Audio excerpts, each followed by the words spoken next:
Interestingly, Anne does listen to the podcast, but she can't work out which one is you and which one is me. Really? Well, Anne, here you go. Because she's Irish. Our voices sound the same to her. That's what she said. It might have been 2 years ago, but she might have changed her mind about that. No, I'm the common one and she's the posh one, Anne. That's how she can't tell the difference. She can't hear that, Nicola. Oh, right, okay. That's what she said to me 2 years ago. I think I said that. She's the common one, I'm the posh one. She said you both sound the same to me. Oh, how funny.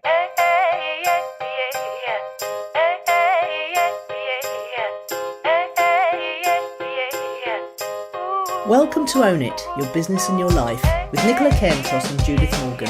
In this podcast, we're going to cover everything you need to embrace to become a successful entrepreneur, marketing, money, and much, much more. How to create a business doing just what you love.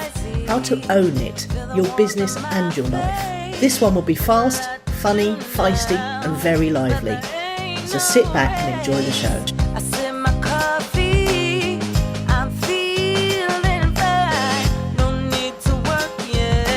Morning, morning, morning.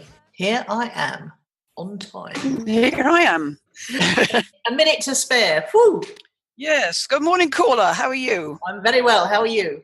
Yes, I'm good. It's very sunny here. Spring has sprung. Yes. Do you know, I had the same thought myself this morning. Yes. It's all the wildflowers are starting to come out. That's how you know the ground's warming up, isn't it? Do you know that little poem we used to do at school? We used to write it in each other's autograph books. Did you have the craze for autograph books? No. Oh, the little poem is, the spring is sprung, the grass is riz. I wonder where them birdies is. Them little birds is on the wing. Ain't that a thing? I can't actually remember how it ends, but it's something like that. That's a little bit mock me for your lot. Spring is sprung, the grass is riz. I think it's quite sweet. It's very sweet. I'm amazed you can remember it off by heart like that. Yeah, well, that's the thing with poems. You know, you do remember poems off by heart, don't you? Because you learnt them off by heart. Yeah, I can remember the first verse of Green Sleeves because I had to sing it in a school assembly once, but I can't go any further than the first verse. Obviously, stage fright took over. Yeah. What's your week been like then? Oh my God, Nicola, I've got so much to tell you today. I'm going to have to talk at about 3 times the speed I normally do. Oh, great. Well, I've had a great week too, so you get cracking. Well, for the benefit of the listener, today is Thursday, the 1st of February, the day that we're recording this, and OMG supermoon last night. Yeah, I wasn't that impressed. It was just big and bright. Oh my God. For the last 3 nights here, it has been fat and low and moving and bright and the clear sky. I mean, in Europe, we didn't see the supermoon. The blood moon was in the Far East. And that explains my disappointment, doesn't it? I was expecting this. Yeah, but enormous, great, big, fat thing, and clear view of it for me for 3 nights running without moving from my desk, which was totally brilliant. Yeah. And also the other significance of the 1st of February is, as I wrote it on the top of my spiritual journal this morning, is 31 days new habit tick. Okay. And your new habit If you've been doing something daily, if you've been doing something daily for the whole of January, you've nearly created a new habit. Well, you've certainly, if you've stuck to something for 31 days, you're totally brilliant. Anyway, you're well on the way, yeah, absolutely. I did walk over the olive groves last night just by moonlight, which was rather nice. Yes, very nice. So I spent the weekend tidying up my website. I asked clients in both groups for updated testimonials. I added my Audio Boom podcast to Stitcher, Spotify and TuneIn. I added an Audio Boom widget box to my sidebar and one for my sales shop. I joined Stripe so that people who book consultations on my online diary, it's all hooked up to take payment at the point of booking. I got the Amazon reviews widget on there on Sunday, and I reviewed most of the copy on all of the pages, and I updated the footer. Impressed yet? I am seriously impressed already, yes. Yeah, I haven't finished. This week, tomorrow, will be the 3rd and final attempt at getting the mobile template to suit all. Quite a feat. But worth a 3rd and probably final go. We've increased the spacing to 1.5 for you and Sarah. Oh, just us. And but 2 more people, Michi and Sally, who wrote in to tell me she was getting glasses. Although I don't see what any of you see, and it's interesting that when most people hit reply to show me what they're seeing, it looks absolutely fine my end, except for Michi, who copied and pasted actual little chunks of first new mobile template, second new mobile template, as compared to old pre-mobile template. Yeah. Anyway, well, that's nice. Still going. Yeah. Still having a go. Yes, I'm quite pleased with it, actually. Anyway, our conversation a couple of weeks ago about the $1.31 from instant articles. I've also joined the partner program at Medium, where you get paid for articles that engage, and only paying members can see them, but free members can see a certain number of them a month. It's a bit like Kindle Unlimited, and I'm going to look for more ways to monetize my writing. It's the principle that counts, not the 131. Yeah. And every week I've also submitted throughout January to Tut's blog, which they say it'll take a couple of months to respond to each one. I'm 3 submissions up, and of course their ethos is all about soul and spirituality, so it's not everybody's cup of tea, so I have to rummage around looking for appropriate posts. But I'm submitting in optimism, so I'm sharing my writing beyond my own platform. Yeah, that is a good way of bringing traffic, that's for sure. Well, we'll see. Yeah. Now, tell me about your week. Well, where do I start, really? We had a conversation on Monday morning, which has changed everything, you'll be delighted to hear, and we're going to talk more about that in Focus of the Week this week. We are. I've opened up my diary to people, and I've had a flurry of new diary bookings this week. I was thinking, it was awfully quiet in January, and I don't, obviously because I haven't run the business as it looks at the moment in its current form, I haven't had a January to compare it to. But I think perhaps people just took a while to get up and running again, because suddenly it's all over the shop with a flurry of bookings. We've had 11 entries to our flash fiction competition at Write Club, the podcast, including Dr. Wayne Buchanan, who is also a listener to this podcast. So I'm looking forward to reading that. One of the girls has anonymised them all, so we're all going to have a read without knowing whose they are, and then vote. And then the final 6 will go forward to our guest judge, which is all very exciting, Judith, because I was expecting nobody to respond at all, to be honest, because we haven't got massive numbers of listeners yet. But no, 11 is pretty good, I think. I agree. Yeah, and I've been out 3 times this week because our local taverna does such a great, amazing. I mean, they send things free out the kitchen. It's hilarious, but you end up paying €15 for dinner and as much red wine as you can sink. And we've worked out it's actually almost cheaper to go to Melissa's than it is to go down to the local supermarket and buy a week's worth of food and booze. So I've been out quite a lot this week, and I've been out in the sunshine. It's nice and warm, and I'm looking forward to spring turning into warm weather where I can swim. Well, hush my mouth, I've been out this week too, but I'm not going to tell you about it until we get to the end. Okay. Oh, exciting.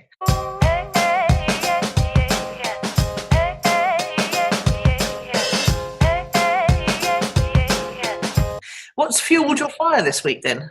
Well, as I hinted to you when we spoke on Monday, during last week's show, we were looking together at my sales page, and I realised I was missing a trick. During the podcast, I actually wrote a note to myself. I didn't say it out loud to you, but when we were looking at I was telling you about analytics. Remember, I was saying it's been looked at 100 and something times in order to achieve 30-something sales, and I worked out afterwards it was 19.5%. But when we looked at that, I thought, I've got 2 more fully formed digital books I could bang up there immediately. So I did that. They're called Love the Boss, which is 36 interviews I did with women who own their own businesses, and My Money Moment, which is a series of articles of people, on their money journey. And I published those ages ago, and they look beautiful. They've got lovely covers, so I stuck them up there. But when I went looking for them, this is the good bit, when I went looking for them in a file in the back end of my computer, I've got a file in the back end of my computer, it's called My Books. When I opened it up, not only did I discover the precursor to Your Biz, Your Way, dated 2015, with questions in it from clients, which I solicited 2 years ago but completely forgot about, but also discovered I've got 4 more books in there. One I've made 2 I've made money from before. One is called Juicing with Judith. That was from, I think, something like 2013, which I sold on a pay what you want basis, which is, again, fully formed, could go straight on the sell shop and make money now. A Business to Love, which was my first one that I put on Amazon in the noughties, took down again because it just wasn't worth the paperwork. 31 Days of Abundance, and at a pinch, Hubris, which I wrote in, and they need updating and they need covers. But it means, in my creating the impossible project of becoming a writer, I could end up with 7 books on my sales shop now with no more original. That is amazing, isn't it? That's hilarious. I can't believe they're all sitting in a folder called My Books. It is. They are. They are. And I notice that I made one of them with Beacon. You know Beacon? No. Beacon's a plugin. I think it's a sumo wrestling, whatever they're called. What's they called? Sumo. Yeah. It's a sumo plugin, I think. And you pay one off for life, and I got it on the back end. It means you can make, you can do two things with Beacon. You can create a giveaway out of blog posts, and you can, I don't know, whatever. You can do another thing as well. But it means I can make endless books out of the 1,250 blog posts that I've already published. I would love, love, love to do that, and I've always thought I would need help with that, but actually. Now I realise also, given Juicing with Judith, that I cannot wait to write up the low-carb lifestyle former addict story. And I've been having a correspondence this week with John Parkin about this, and he's encouraged me to write it no end. So it could be 8 books, 8 books in 2018. God, that would be so awesome. I know. Sorry, this story hasn't finished yet. I'll just keep going. My first direct debit arrived from Amazon on the 29th. About £150 in 3 currencies. If you add that to the 350 that I've made from sales, I made about 500 quid in month 1 from selling my book. And I saw you say online it wasn't passive. But after you've published the book, 500 quid a month most certainly is passive. And since I love marketing, we'll soon have 7 to 8 books up there for purchase. You can see where this is leading, can't you? Yes, I can. No, the only reason I said it wasn't passive is because you've done a beautiful job, but not only of creating that book and getting the questions and replying to them and everything, but you're doing a fantastic job of marketing it. Well, Nicola, I love marketing. It's my number 1 first equal favourite thing in the world. And book marketing is my current new obsession. Anyway, I'm going to shut up now. You tell me what's fueled your fire. No, because there's another book there about book marketing. Well, eventually there is, but I'm still learning. I've got loads to learn about book marketing. But do you remember I did Ryan Dice's number 1 books, Knobs, it's called. I did that twice years ago, and I'm on a couple of courses vaguely as we speak right now. Book marketing, something that you love and are proud of, isn't hard. No, it isn't. Absolutely. And I think that was one of the recurring messages throughout my book. Stop being so shy, you people, and come on out and tell us how great your thing is. Now, let's talk about you. What's fueled your fire? Well, what's fueled my fire has been the conversation we had on Monday, where I was having a quiet week, having a little bit of a panic about it, and you, in your customary way, made me feel so much better. You stopped me being bonkers for a start. That's your main stock in trade. Stop the bonkersness, and then you gave me lots of conversation that gave me ideas about what to do next. So I came out with a conversation with. In fact, you talked me down from something that I wasn't going to enjoy and was going to be an awful lot of work, and wasn't temperamentally suited to my personality. But I was, it's the thing I'd thought could help, and. It was just fantastic. So I don't want to say too much more about that because we're going to talk about it all the week. But the other thing is, I did get Michael Neal's book and I am working through it. And I had a tiny little miracle happen on about day 7. Great. And that was that the lovely Anne Walsh, do you remember Anne? She was a client. I do. I know her well, yes. Well, she emailed me and she said, I see you're writing a sci-fi book and here's a link to an agent that's looking for new sci-fi authors. Ooh. So I clicked through on this link, and one of my biggest challenges has been finding agents who accept sci-fi, who are interested in sci-fi and accept it. Because all of the books, it's just the way the books are laid out and the websites are laid out. It's not easy to gather that information. Mm. But when I clicked through on Anne's email link, I found through 2 or 3 clicks a really nice list of the top 10 science fiction agents in the UK with links to their websites, everything they need, how they like things submitted, and their contact details. Oh, brilliant. I know. I thought that's a little miracle coming from It is a little miracle. Yeah. And so that was really good. So that's fueled me. And I have been meditating every day for 5 minutes. Quite hard work meditating, isn't it? You have to keep pushing thoughts out of your head. Well, you've got quite a meditative idea on the bottom of your momentum today. Today is the most important day of our lives.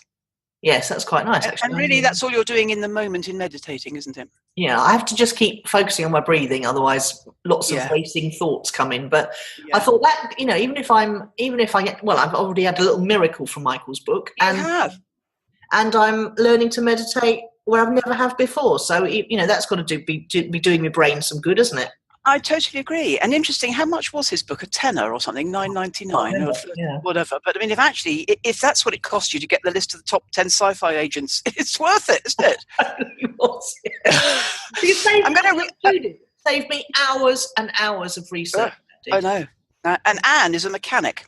So she's, processy, and that would be right up her roue. I mean, you see, that's what the beauty of mechanics is. Look at this neat list. Yes. Oh, well, I don't even think, Jude, this is how much of a miracle it was. I don't even think she'd seen the list, but by dint of clicking on the link she sent me, I see. Within 2 or 3 clicks of that, I see. I found Even more miraculous. I know, that's what I thought. I knew you'd love that. Yeah. Interestingly, Anne does listen to the podcast, but she can't work out which one is you and which one is me. Really? Well, Anne, here you go. Because she's Irish.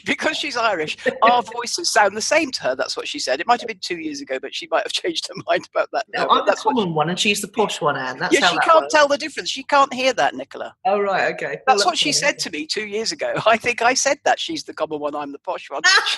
She said you both sound the same to me. Oh, how funny. Yeah, that is. Well, anyway, I sent her a very effusive, I sent her an immediate thanks, and I sent her a more effusive thanks, saying how very, very grateful I am. And Anne, here's the common one saying thank you again. And here we are, Anne, talking about you on the podcast. I know she listens, so that's great. She'll be excited, hopefully. Now, I wonder, speaking of little miracles, I've realised I've prepared something to read to you off the internet, and it's from one of my 2 favourite astrologists, as I like to call them. And it says February the 1st, 2018, which is today. This is what it feels like to be brilliantly, achingly alive. Alive in the shatter, alive in the empty. This is what it is to belong to things we cannot possibly understand. This is what it is to trust in the terrifying wisdom of our own becoming. Oh, my God. In the mood I'm in this morning, that just kind of lit me on fire.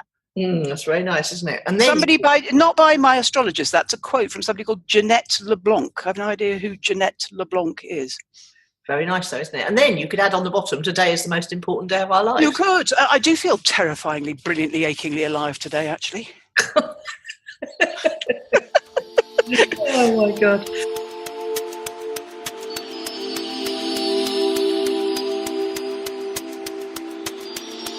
Here at Own It, we personally believe that leaders are readers. But sometimes it's just not convenient to read and you'd rather listen instead.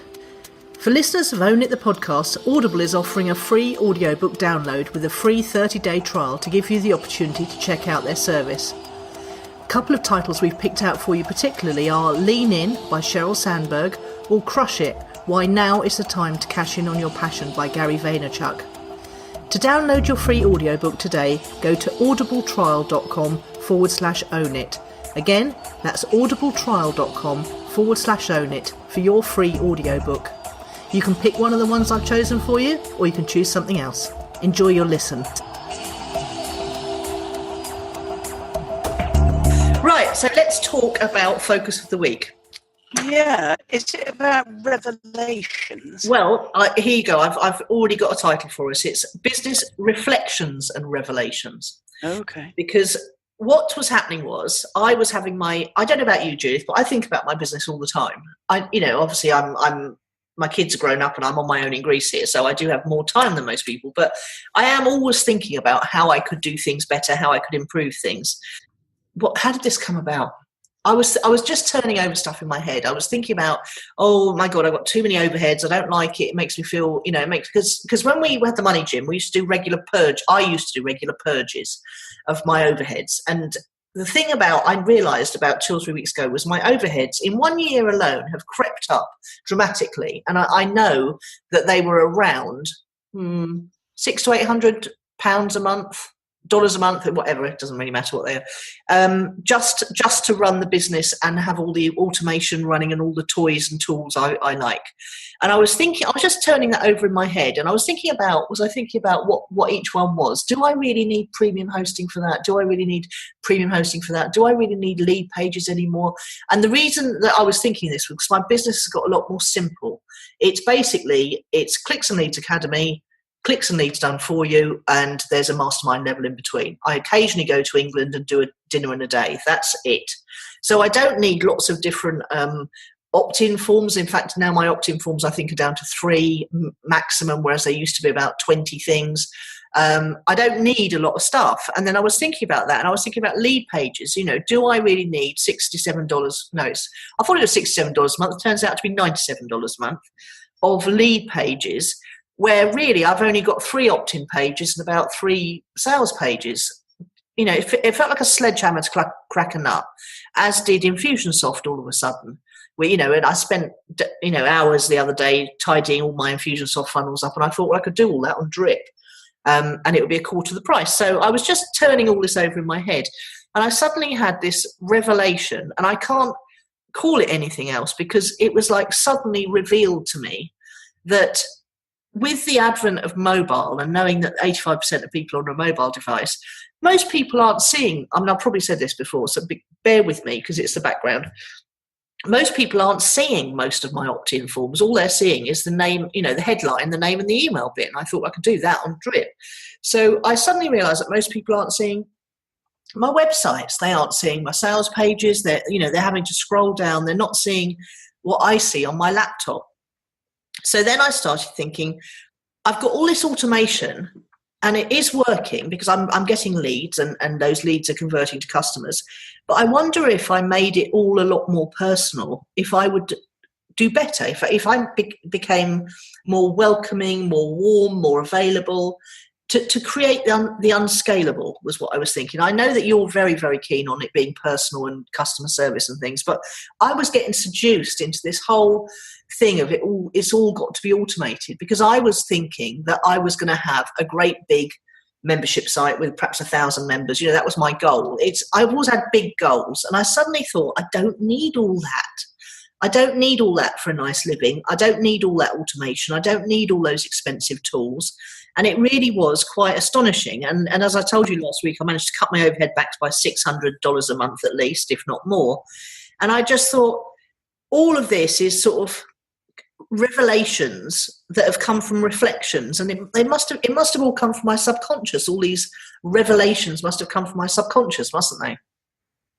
I think so. You know how often I tell you I wake up in the middle of the night with a genius idea. When we go to sleep, we're not only digesting our food and healing everything. It's a bit like when you turn the computer off. All the open loops are knitting together.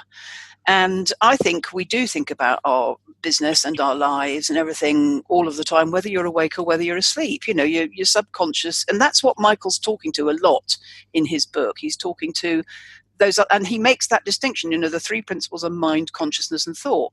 And actually they sound like the same thing, but they're different elements. And when you're in your meditation thing, you'll understand that even more easily as well. Yeah, I do think, but actually what I've written down here is moving with the times. That big plan that you had before was quite noughties. It's a bit like, big hair and big handbags, and then suddenly that's not the fashion. That's not the fashion anymore. Do you know what I mean? Yeah. I think it's all we are, the things that we want don't stay the same. And a simpler life is something, because I'm 5 or 6 or 7 years older than you, something I've wanted for 5 or 6 or 7 years more than you, and you're catching up now. You're just getting. It's a fashion thing. It's a times thing. It's an age thing. Nobody wants.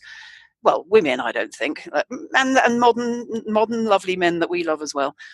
We don't all want what we used to want. We want something different, and we have to honour that in ourselves. And if it's a revelation the day we realise it, then hurrah for revelations. Yeah. Also, the fact it didn't come instantly. I'm quite, as you know, I'm quite gung-ho, and if I spot a problem or something I want to change, I want to do it immediately. It felt like it unfolded over a week or so, this whole thing. Mm-hmm. And it's actually gone further since then. It's because I was thinking, I've got this amazing, and again, that's come from something you said as well, which was, if you've got something wonderful, why wouldn't you shout it from the rooftops? And I thought, I have got something wonderful. My Be Everywhere Online thing is wonderful, and people do want it. And what's happening is people are booking into my diary now, and they're booking in. And the funny thing is that I ask them 3 simple questions. What's your business URL? What's your biggest marketing problem right now that I can help with? And how much have you got to spend on your marketing? And people are booking into their diary, and they're saying, I've got, because people always want to spend the minimum on their marketing, don't they, rather than tell you what they could spend, because they want to be reassured that any investment in marketing is going to be repaid at some point. So people have been, people have been saying in these questions, oh, I've got about £100 a month to spend. And I'm thinking, well, that's not going to get you, that's not even going to boost an ad for you. Why not change that third question? Why not change that third question to, have you got a minimum of X to spend on your marketing per month? Oh, and then it would be a yes or no question, wouldn't it? Yeah, and then you won't have to talk to anybody who hasn't got the minimum amount of money that you can help them with. But the point is, Judith, what I'm saying is, because I'm going through this thing of trying to be more personal, more approachable, more flexible, because I want to just listen to what people's challenges are and get to know my target market better, I've been letting those people into my diary, even if they say that they haven't really got an awful lot to spend at all. Yeah. And I've been having those conversations. What I've been finding is that people actually have got more to invest in their business than they say. They're just scared. Yeah, so that's what I think you should change that question. Yeah. So that what they really want is to be reassured that if they spend a little bit more, say $300 a month instead of $100 a month, and the reason that's a significant figure is because the minimum you can spend on Facebook is £5 a day, and the ideal, I think, is £10 a day. So you've got one campaign running to bring new people to your business and one campaign running to remind you. Well, I suppose you could qualify them. Have you got £10 a day to spend on Facebook? Yes, but the point again is that I wouldn't have had two of the calls that I've had. No, I understand that, but you don't want to go on doing it forever. That's what I'm saying. No, good point. But so then I got, as you know, Kate Cocker is one of my success stories. I was actually out with Kate's mother-in-law yesterday afternoon. She's one of my Right Club members, and I said to her, I'm struggling a little bit to articulate the value of what the Be Everywhere online system brings people. And I told her about the calls I'd had this week, and she said, well, because she used to be really high up in, she was director of a really big corporate company. She ran India for a while, put it that way, their operations in India. So she is really high flying. And I just said to her, how can I articulate this so that it's really easy for people to see the benefits of what the course offers, or the benefit of what I offer on the Done For You service? And she literally just we sat down in our local taverna and thrashed it out yesterday afternoon in about an hour. And I've pulled the numbers together, and I think I've got a really clear offer now. But all of this has just come from me thinking, just reflecting on my business and just constantly thinking, how can I improve things? What could I spend less of? How could I make more without adding any much more work to my workload? And do you think it was the turn of the year, i.e. new broom sweeps clean January type thinking, or do you think you would have done it any time that you felt this itch, or what? Well, I think definitely the new year definitely helps, doesn't it? Those reflections we do about what worked last year, what didn't. And I think it's yearning for a simpler life. I don't know where that's come from at all, but I want to just enjoy life. I think definitely it's as a long-term result of Steve dying, because obviously, your priorities in life change, don't they? That was the catalyst for me. I just wanted to make my life simpler and enjoy every day I've got left, really. Yeah. So, but talking to you has helped enormously. So I hope people listening, I'd also love to hear about your experiences if, you've gone through these periods of revelation and change. I know you have. For people listening, I'd just like to try and highlight what made the differences there. And one of them was definitely talking to you on a couple of occasions. I think, and Steph yesterday, you need a catalyst, don't you, to help you sometimes. One needs a catalyst sometimes to help us get our ideas out of our heads. Yeah. And you're quite a proud woman, as am I. You wouldn't reach out to me if you could solve it yourself. Yeah, because also there's that thing of, if you listen to lots of different bits of advice, how do you ever decide what's best for you? You have to decide. Well, I think somebody like us makes up our own mind in the end. And that's a distinction that I made in my book, actually, that there were two friends. One would ask my opinion and never take any notice, so I stopped giving it. And the other one would ask my opinion and go off and do something else. But I kept giving it because I could see that the advice I gave her helped her to make up her own mind. And that's all I want. She says very assertively. If I can help somebody to make up their own mind, that's perfect, isn't it? So I'll tell you what story is coming to my mind. I think you might like this because it's a story. And I was the picture I can see in my mind is the steering wheel of the BMW 5 Series that I was driving at the time, because it often used to strike me when I was out and about driving, which is a time when I do quite good thinking, that over a number of days or a long journey, if you take the steering wheel as 360 degrees, I would start off thinking of a problem at sort of midnight and work my way around the 12 hours of the clock and often come back to the same place without necessarily changing my mind. It's because I can see both sides of everything always so easily. It's like, on the one hand this, on the one hand that, and oh look, I'm back where I started. But I remember that's how I decided to sell my accountancy business, because it was like, I remember the thinking, and I don't think it happened either in one day or one trip, but the steering wheel was involved, because that's my metaphor for thinking as it goes round in circles. I can remember thinking, I've been doing this for 20 years, it's no fun anymore.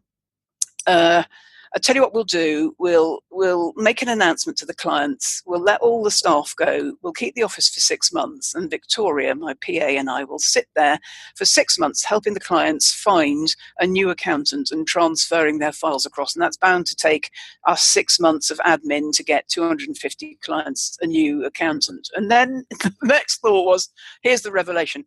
Or I could sell it. So, I was so mad. I was so mad with hard work and, I don't know, that place you get to after you've been running a business for a long time and you realise it's not meeting your needs anymore. Yeah. You end up in sort of quite a bonkers type of place where the obvious solution wasn't immediately obvious to me. Yeah, it's funny, isn't it? That or you could sell it. I mean, people just don't realise that if they've got something that is making money and attracting customers and delivering a service, it's actually a sellable asset. Well, now we'd start a business in order to sell it, but in those days, everything had been all a bit sort of accidental, and I'd ended up with something that was saleable. And if I was fully compos mentis, I wouldn't have been thinking of selling it. It was only because I was kind of like fed up and exhausted and, all sorts of things like that the thought of... So anyway, it was a revelation is the point of this story. You asked me about revelations. Can I think of other revelations? Not off the top of my... Oh, maybe this week and just opening up the file and discovering I had all those books in there. And I mean, that's a little bit of a mini revelation where I don't actually have to write anything. I could end up at the end of Michael's 90-day challenge with 7 books in there. Actually, to be fair... Really? That's just hilarious, isn't it? When you the 7th one does need a lot of work, because you know what they tell you to do in NaNoWriMo is you just get the 50,000 words out and then put it aside. And I've put it aside for 15 months, not 3 months as they tell you to. So, the other thing that came out of my conversation with Steph, I don't know what you'll think about this, is, I was explaining to her how difficult... She said, what happened with the Facebook ads business? And I said, well, I absolutely loved doing Facebook ads, but the challenge was that the clients didn't have their funnels set up properly to process the leads that I was generating for them. So, and the clients used to blame the traffic rather than looking at their funnels. So I said I could only do it again now if I was setting up the funnels as well. And I said, and in a way, that's what Be Everywhere Online is. It's setting up an automated funnel for clients, and then I show them how to put traffic in the front end of it. And she said, well, couldn't you go back to offering the done-for-you service, which people obviously want, because that's what a couple of the calls turned out they wanted this week. She said, but instead of saying, I just do the Facebook ads, you basically package up the thing that you create the whole Be Everywhere Online back end for them and do the Facebook ads, and you sell it as a package. So people... We did talk about that on Monday, didn't we? Yeah, we did, yeah. And she said that in order to be able to do that and sell it to someone like her when she was in the business world, she wouldn't be interested in how I was doing it. I was also running past her the idea of a sliding scale between a retainer and a commission, so you're paid on results. I don't think that's a good idea for you. Well, no, I totally agree now, but it was an idea because it was a small retainer equals a big commission and a bigger retainer equals a small commission. But the problems are that you can't police it and that people will think they can just save money by sacking you and turning the ads back on, which used to happen with the Facebook ads as well. And she said, well, as a business owner, I'm not actually interested in what you're doing. All I'm interested in the outcome. So what can you qualify, looking at the clients who've done the best out of the Be Everywhere Online thing, could you say to me, I can put you in front of X number of people a month who are tightly targeted a tightly targeted audience. Could you guarantee me that I will get X number of leads in a month? And can you tell me if I know that I can turn 30% of anyone I get on the phone with into customers and that's worth X, which you should be finding out in the call. Should all I want to know is how many people you're going to put, how many eyeballs you're going to put me in front of and how many leads I'm going to get. She said, and actually then you could turn it round. So instead of running the Facebook ads through the client's accounts, you run them through your own accounts and the clients just pay like they used to in the old Well, I do think whether you do it on version A or version B, you, Nicola, need to be able to monitor and report at the end of the month the number of eyeballs and the number of leads. Yes, and I can do that. Yeah. And I realise that because looking at what Kate's achieved, I can, Kate and Angela and Jane's just starting now as well. I saw Jane's first bit of content she's created now, and I can see how many eyeballs looked at their So video. now this business is called Eyeballs and Leads, not Clicks and Leads. Eyeballs, clicks, and leads. That's what it is. Yes. Not quite so elegant sounding. But actually, if you can demonstrate measurables, then you've done your bit. Yes, and if I only take on clients who know that if they speak to 10 people, they're going to turn 3 of them into, a client at $3,000. Yeah, they can easily see what the return on investment will be. Although, to be fair, Kate and Angela, both ideal clients, wouldn't have been able to predict that conversion rate at the beginning. Oh, well, I think they could have done if I'd asked them. I don't think I ever asked them that because they were already getting clients. Yes, but they probably didn't know their conversion rate when they speak to somebody. No, possibly not. But the point is... But if they're confident that they can convert people that they connect with... Especially when those people come highly qualified from having watched videos and been followed up by emails and things. Yeah. But that was my challenge always, was that the client just didn't have all those processes in place. And Steph said to me, well, could you put them in place? I said, yes, easily and quickly. And I did it for Kate. So, it's nice that she was in on the inside of what I did for Kate. So, and can you effectively, and I mean, can you effectively do I know what the question's going to be. Yes, advert for another person through your own thing. I don't know how to say it. When she said do it on your own Facebook account, can you effectively advertise for another person on your own Facebook account? Yes, you can. Yes. Okay, good. You can, because you're an agency, are you? Yes. Exactly. Yes. Okay. Marvelous. As long as I've got access to their page, I can do it. Yeah. So you have the control. So if they give you the budget, you've got the control, and you'll be able to report to them monthly the number of eyeballs and leads, and perhaps help and support them to convert those leads. Yes. Exactly. Yeah. Yeah, and the thing I like about it all is it's all rolled into one. It's so nice and tidy and easy to communicate. But again, that was a revelation because I'd always wanted the clients to pay for the ads. And just by someone looking at it differently and saying, I'd rather pay you one amount of money, yes, and you take care of the ads as well. Yes. Just like, oh my God, it's like this. Yeah, and the people that have booked into your diary this week, are they the sort of people who are likely to go for a deal like that? I don't know. I'm going to go back to them now and ask them. Okay. And if not, we need to tweak the marketing to get the people into the diary that are likely to go for that. Yes, exactly. Starting with my mailing lists. Which is where I was going on Monday with what we talked about you sending out to them. Yes. We get into the diary the right sort of people who are likely to go for a deal like this you want to deliver. Yeah, and that did bring a diary booking, Judith, the thing I sent out that we put together. So that was really good. Good. But it's almost like, I don't know, I'm struggling to articulate this for the benefit of anyone listening.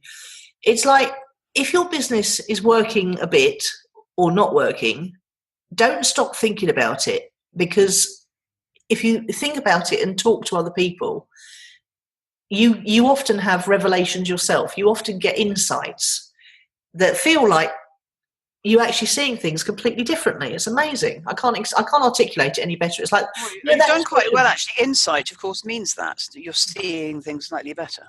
But it also feels like the scales are falling from my eyes. So it feels like something that I couldn't see before, I can now see. And you're also saying don't overcomplicate. Yeah, simplification. That's the way. Yeah, keep it simple. Yeah. And I think there's another way of doing this as well, which is a bit woo-woo, but you sort of hinted at it about, we keep thinking when we're awake and asleep. If you don't know the answer, quite a useful thing is often to ask out loud, how can I X, Y, and Z.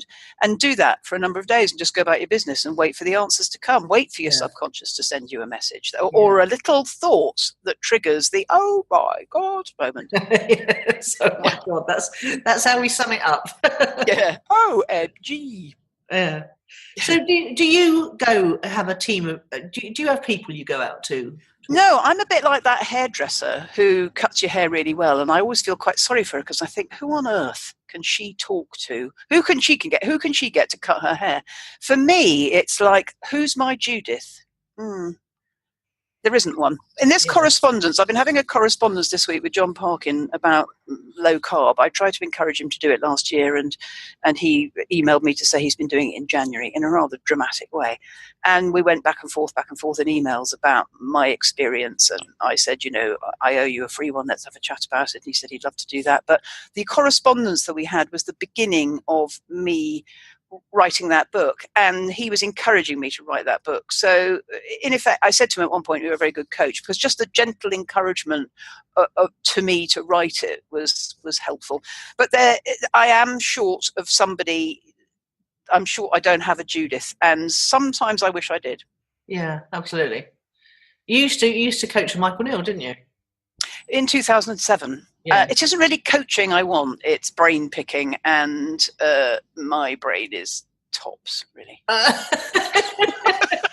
Well, I already own it, I suppose. And I'm quite self-possessed. Like you said, when you live mostly on your own without many distractions and your business is important to you, in one way or another, you're always thinking about it. So one of my clients this week was publishing a shortish ebook, and she picked my advice about how to go to people to get them to give her what she called blurbs, little paragraphs to go on the back. And I said, oh, would you like me to do it like that? She said, oh yeah, love it, thanks very much. And she sent it over, and I spent a couple of days this week reading it and then reviewing it and sending it back to her.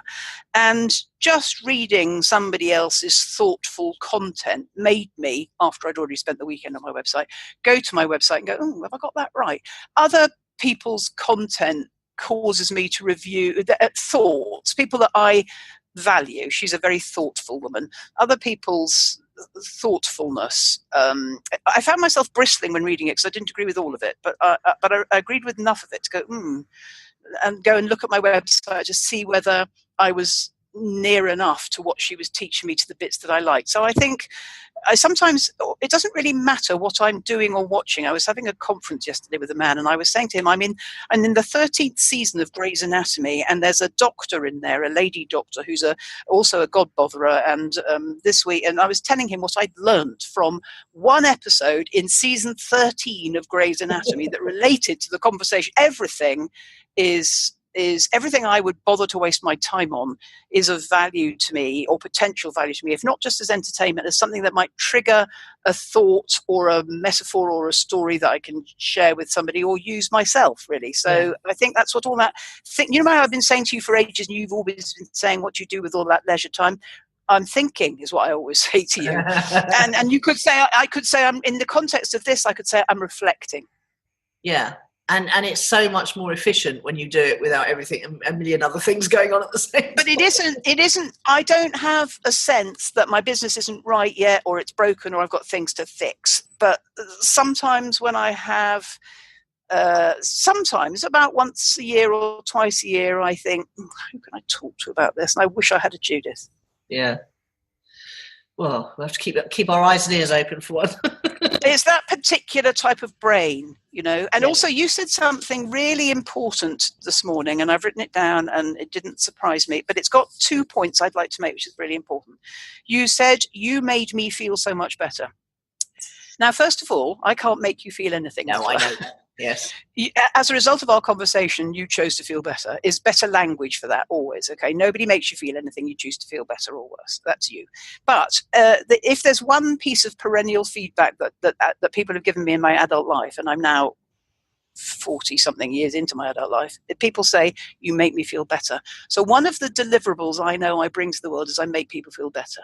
And when you get that if you show up to the world in the same way all of the time, the world tells you over and over again what they appreciate about you. And one of the things the world appreciates about me is I make people feel better.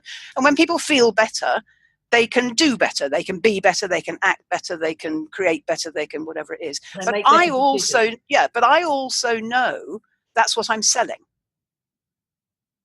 Yes.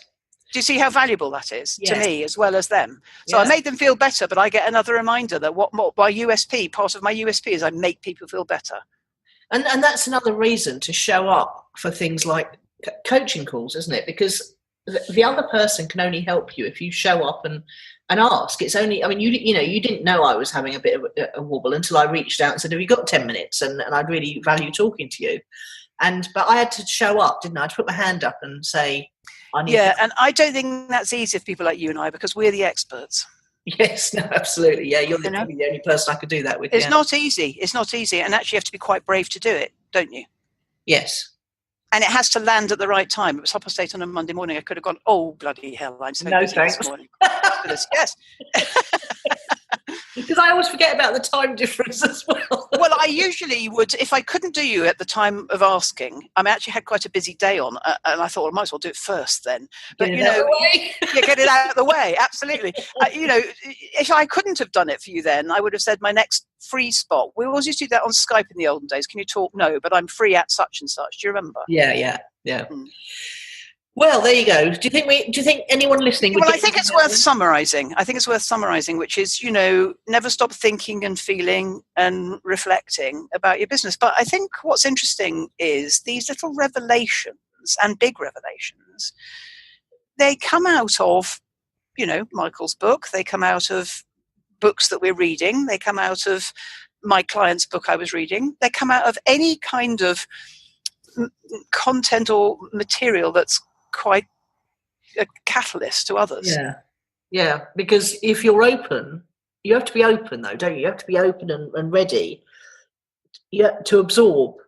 But not desperate, because I think if you're desperate, if you're rabbit in the headlights, you won't see anything, you'll grab onto anything, nothing will work, you'll do another thing and another thing and another thing. You have to be in quite a sort of receptive, calmish space. I wouldn't say you were calm on Monday morning, but you're calm now. You were calm by the time you got to Steph. Daily meditation's helping with that. Oh, good. Are you doing headspace for that or what? No, I'm just doing it. I'm just stopping, sitting quietly, concentrating on my breathing. Yeah. Yes. In a comfortable place. Yeah. When I wake up, so I don't fall asleep. Yeah. You only have to do 5 minutes, don't you? Yeah, exactly. I've actually done 10 minutes on some days. Oh, very good. I know.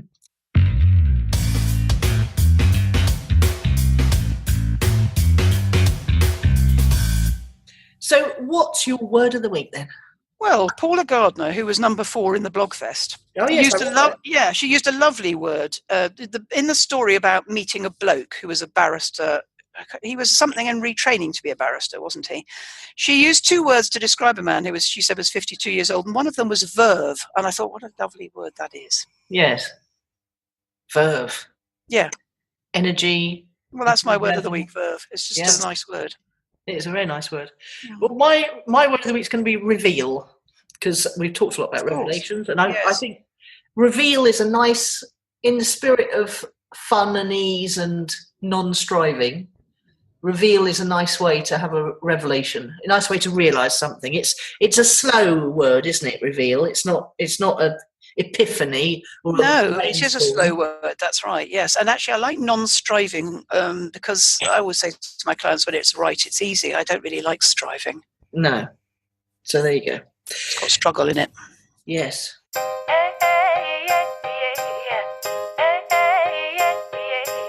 Project updates. Well, mine's quite geeky and numbery. Do you want to go first? Well, we've got one of our Right Club ladies is going home earlier than we thought, so we've got to record an episode, and it's a sci-fi episode we're going to record, which means I've got to write something because it's going to be my work in progress being read. Okay. And I've read a bit already, but it hasn't been published, so nobody's heard any of my book yet.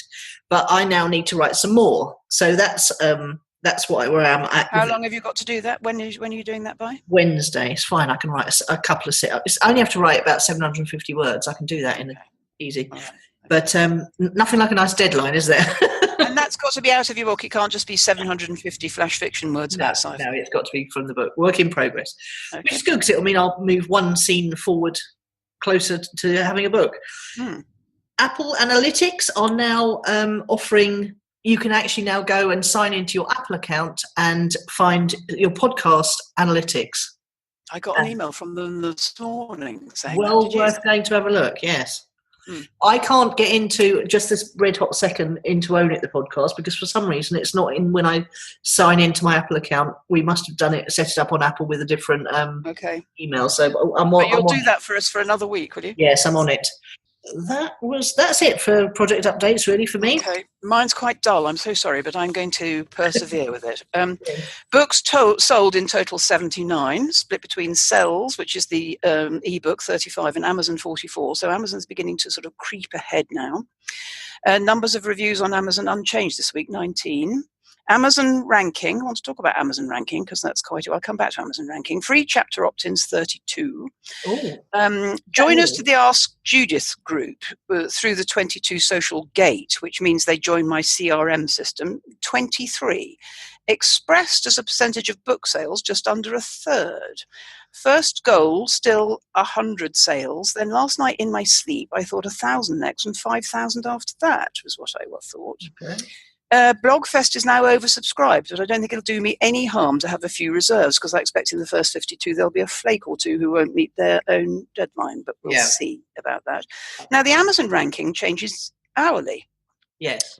When this month's sales went up from 14 to 16 in one day, i.e. 2 sales in 24 hours, ranking dropped from over 1,000 to in the 150 range. No, and this morning really? this morning it's at number 500. And best of all, I'm now ranking alongside, they put those books along the bottom. If you like Judith's books, you'll also like Gabby Bernstein, Carrie Green, something that I'd never heard of until a client recommended it to me, The Chimp Paradox. Oh, yes. Start with Why and The War of Art.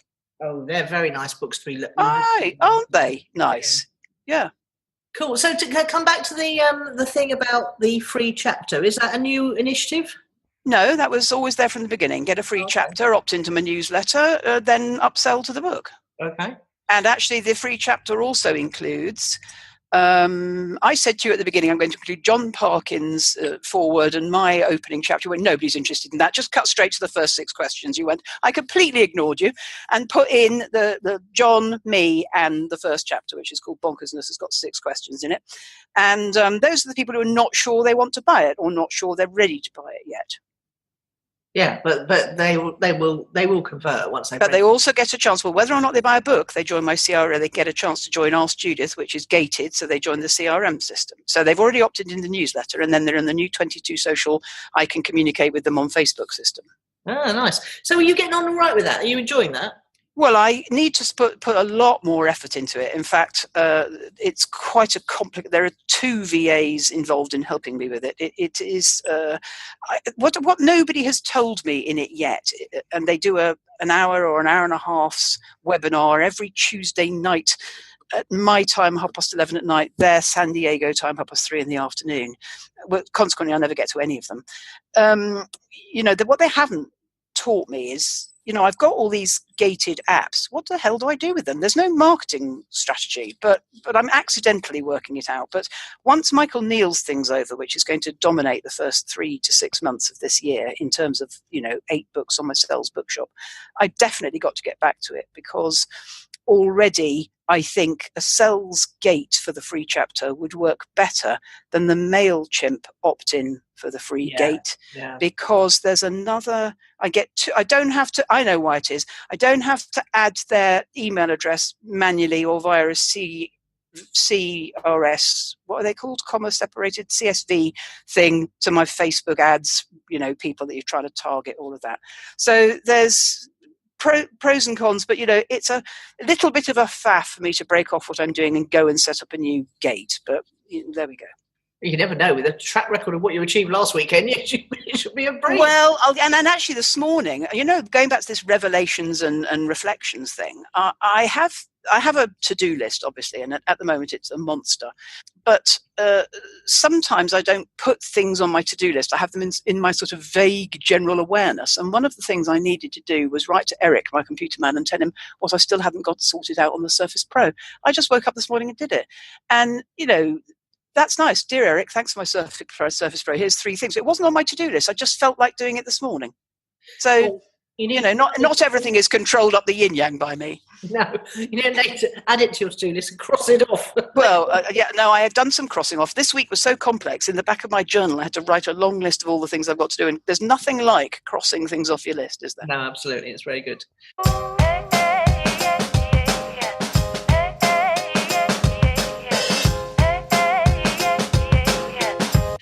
So who or what's impressed then? Well, I've been out to a face-to-face meeting with a man I totally fell in love with yesterday. Oh, what? Hang on. Now, do you want me to tell that story now, or have you got a good one in here? Well, I'll just do a quick one. I'm currently trying to resist a new tool, which is called Buongiorno, which is a quick video. It's an app, basically, that enables you to record a quick video and send it to someone by email. But apparently you get like an 85% open rate. Oh, yeah. Lucy Whittington's been using something like that for ages. How do you spell Buongiorno? Because I'm afraid your French is sometimes a bit iffy, if you don't mind my saying so. It's Bonjono. Buongiorno. So it's like a... Jono. Buongiorno. Yes, Buongiorno.com. Oh, like Bon Jovi, but not. Yes. Yeah. Oh, it might be an R, actually. That might not be an N. That might be an R. Bonjouro. Yeah, that might be it. That sounds better. Bonjouro. Anyway, you're telling me you don't know how to spell it, but I'm to look for it later. No, I can. But no, anyway, it's on the spirit of personalising things. So someone I know is sending a personalised video to each new member. And as he gets anything between 1 and 5 members signing up a day, he says it's actually effortless to send. Post-sale, I'm all right with it. Pre-sale, I'm iffy with it, just like using Messenger like that we talked about last week. Yeah, I'm not convinced about that Messenger either. But I think I'd feel a bit stalked if I got that pre-sale. Yes, but once someone signs up for something and pays you some money, it would be fabulous to get a person. How much is Bonjouro? Or another one of those $30 a month things, isn't it? $25 a month, I think. Okay. But I'm trying to resist it. But what's the functionality in there that would make it easier to do than manually? Because you don't have. If you did it manually, you'd have to record a video, upload it to some hosting, get the URL, come back to the email thing. All right. It does it for you. All right, got you. But I just thought how impressive that would be to get a personal message for someone if you just signed up for their membership or bought a book or whatever. It'd be very cool, wouldn't it?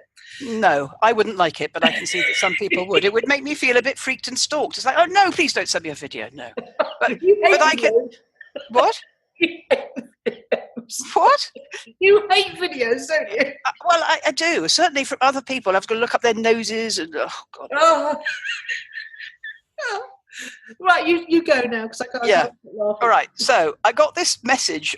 Speaking of not really liking getting messages on Facebook, private message. I got this message earlier in the week. It says Judith ! Was wondering, asking for a friend actually, if you're open to invites out for coffee and cake with people you don't really know, but who are really very nice, but who can't quite afford yet sessions with you, but would love to kind of pick your brains in an informal way. Whoa. And who would also like to apologise in person for losing the audio recording of an interview you did together. Friend says he would definitely pay for coffee and cake. So it was Gorgeous Frank that I did that interview with before Christmas, the professor of English literature with 2 degrees. And I said, yes, like that, provided we could go to my favourite place. And then he said, I don't suppose you could do it on Wednesday at 1 o'clock. And you went, no chance. Let me go and have a look. Went to my diary, had a look. Yes, I'm totally free. It was very sweet. He is married to somebody I know very well with two small boys, but he's terribly handsome. He's tall, dark, handsome. He's got blue eyes and he's got 2 degrees in English literature and he doesn't work for Ocado. And when I got there yesterday, he said, I wasn't sure that you'd come. I went, are you kidding? You're so handsome and you've got 2 degrees in English literature like that. And literally, when I got back here, my friend said to me, how was it? And I went, oh my God. If he didn't have a wife and 2 children, I would have gone home with him and never been heard of ever again. I mean, if you're listening, Frank, you are a gorgeous sausage and we could talk about English literature until the day I die. I'm a little bit worried about you eating sweet cake at lunchtime. Well, I'll tell you this, which is so funny, is that when I fall in love, it makes a noise like this. bang. It's like, it's a sort of deafening noise. I'm sort of over you this morning, Frank. I'm so sorry I'm over it already, but yesterday it was great.